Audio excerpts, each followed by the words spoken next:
Spellbook Dogmatica, baby, out here for the Hawaii Regional. Well, guys, don't be like I say this every single video, don't be like the 30% of you. Make sure you subscribe to the channel, that way you guys don't miss out on more awesome content. So what in the world is happening out here from your Hawaii Regional? Well, that's a lot of cash tira. I assure you that I'm not surprised to see that there were 5 of these bad boys out here, showcasing the fact that they just wanted to play in this format, which is kind of interesting to me, honestly. Not really. Cash Tira being the more dominant deck does not surprise me in any stretch of the imagination here, and especially when you start to kind of look at the breakdown for the way that you're starting to see things for these regionals. Yeah, it's going pretty much the way that you would expect. So yeah, 5 most dominant decks out here for the Toilet X, aka Ideal 808 Regional. Now, where does it get saucy at here? Well, we had one Labyrinth deck in the top cut, so Traps did get the chance to do something here. I'll showcase the list here in a second, but it essentially is, a lot of these lists feel very similar to each other in terms of the ratios here.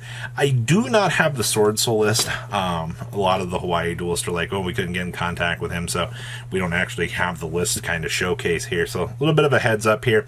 If you were expecting that, we don't have that here. And then we also had a Spellbook deck that made its way in the top cut. Now, this isn't Runic Spellbooks. No. This is Dogmatica Spellbooks. So this is some of the oldest technology in the books out here that you're honestly going to see getting the chance to kind of return back to the playing field here. And I think that's actually kind of cool that, of all things, you know, Spellbook is getting the chance to showcase its power out here yet again. That's what I like to see. Let's pass on over to these top deck lists. All right, winning your event here is, well, not winning your event. This would be our 3rd place, I believe, top 8 for Cash Tira. Now, the first thing you're going to see here is, Robbie, why everybody starting to play Crosslet Designator? Well, it's because, I mean, for the rest of the format, you may as well just play the one Space Rock so you can cross it out in case. I mean, with Salesman, you can't really play a Nibiru in the deck, but this is just everybody's kind of opting for this card because, at least in the mirror match, you can go ahead and cross out anything that your opponent tries to do as well. Like, you get defensive and offensive capabilities with this card, which is pretty good. I mean, crossing out a Cash Tira Theosis against your opponent evenly, pretty good, honestly. A Book of Eclipse is another good one. Imagine your opponent activates Book of Eclipse, and you go ahead and you cross it out. Your opponent's just like, are you kidding me right now? We're also playing one Ultimate Slayer down here in the side deck. Haven't really seen any consideration for this, but I like the idea behind this.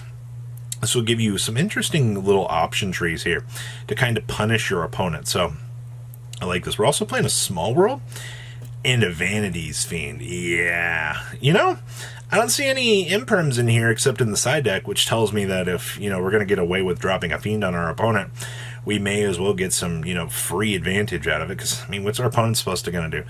If they don't have an imperm or a way to stop this, you're kind of like, oh, okay, I guess I lose to this now. All right, our Labyrinth list here.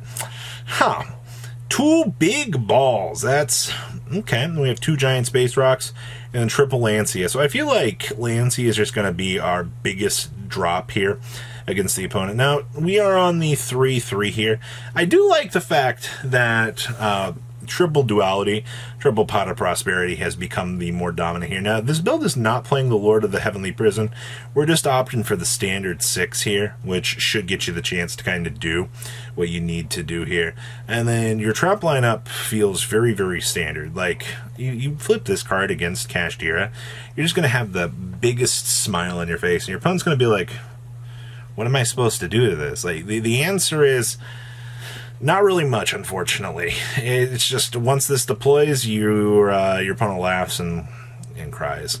I see that we are playing double Bucephalus to do the additional dumps if need be. I mean, if not, this is just a giant 3,500 that you can yeet off of the punishment. Like, that's the big thing here that you're trying to do, is just like, they gave us a good enough punishment target that is large enough that scales over anything, really.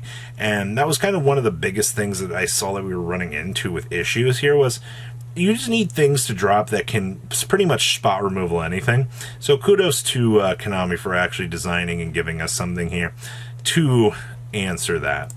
Oh boy. Hi, Kashtira. How are you? Now, well, the first thing I see here is, by the way, most of these builds have pretty much stuck to the Lava Golem theory. Like, you kind of have to play the Lava Golem at this point because the mirror match is just that annoying. All right, like, especially like if they're going for like full zone lock and you're just like, what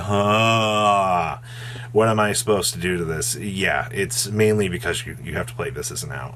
Actually, I've reached the point in Yu-Gi-Oh's history now where Lava Golem's a good card. Oh, look at that once again. There's the crossout designator that we talked about in the last twist. Go ahead and hit any of these. Now, one big thing I see here is we did opt for 41 here to play additional copies of Evenly Matched. This is going to give you some pretty good power to go second. I mean, you have a lot of go second cards built into this. I'd almost say that this is designed to be going second Kashtira. And of course, we got some Denko Rekka in here as well. If your opponent tries to get cute, you go ahead and deploy the Denko and start tearing through the back row. If Labyrinth even looks at you and says, hey, I'm going to be a hard matchup today, buckle up. Nah, this gives you the edge. You're able to play through it, and you should have no problem whatsoever. Of course, Baron sold separately. And, of course, we have some Lingaribos in here as well.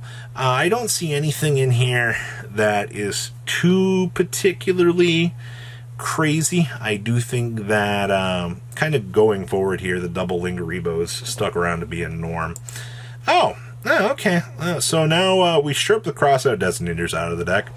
Now we're playing one copy of the Ghost Mourner and Moonlit Chill, and another specific negation card. We are seeing the Ogre step back up to the play here. I like the fact that you can play Ogre and actually get some value out of it, because, you can toggle for preparation as well. It's not like that this is a horrible card. It's just I think a lot of people just kind of discount and forget about this. And then, of course, I see that we have Forbidden Lances for the defensive options, along with these. And we are playing one copy of Change of Heart in here as well. And we are citing, okay, I was going to say, if we're playing the Change of Heart, we should probably have the Mind Control as well in here.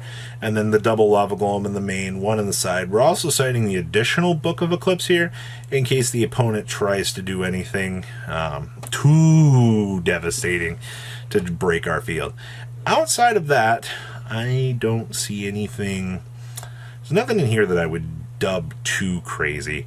There's the double Ingaribo again. You have the Donner to break boards. The Baron, I mean, how many level 3 tuner monsters can you shove into your deck for level 7s to make the Baron? It kind of feels like. But, and we also have the double Econ. Yeah, this build's going to aim to kind of pressure the opponent, take advantage of more of their monsters, and then just go ahead and capitalize on it. So, looks pretty straightforward to me. Next up here is our Fabled Spellbook deck. Now, Dogmatica package. Yep. It always kind of comes back to, like, how much can you abuse Maximus just to deploy the Winda? Like, let's be honest here for a second. Your primary win condition is going to be make Winda, watch your opponent not know how to add it. My biggest concern with this, though, is what value do you get from a Winda that, a special summon Fenrir just gets the chance to out? Like, one monster or a Forbidden Chalice and the Winda's turned off. Like, I understand that you do have things like Jaugen in here as well through, like, the Spellbook of Judgment that you can deploy, that you can just be like, okay, well, good luck outing this. Because 1300 is kind of an issue for certain decks to climb over, which is perfectly acceptable, especially when you got it booked by a Spellbook of Fate. But my biggest concern here is if your opponent can burn through the Fate and then find a way to get rid of this, especially when, Book of Eclipses are running around. I'm very intrigued that this worked out for how many answers that we're seeing here that players are just main decking here to kind of get off the ground.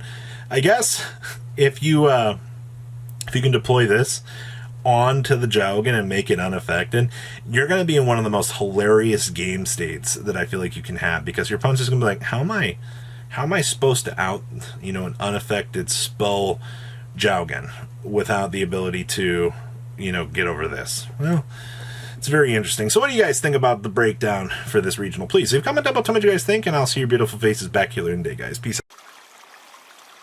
Patrons, thank you.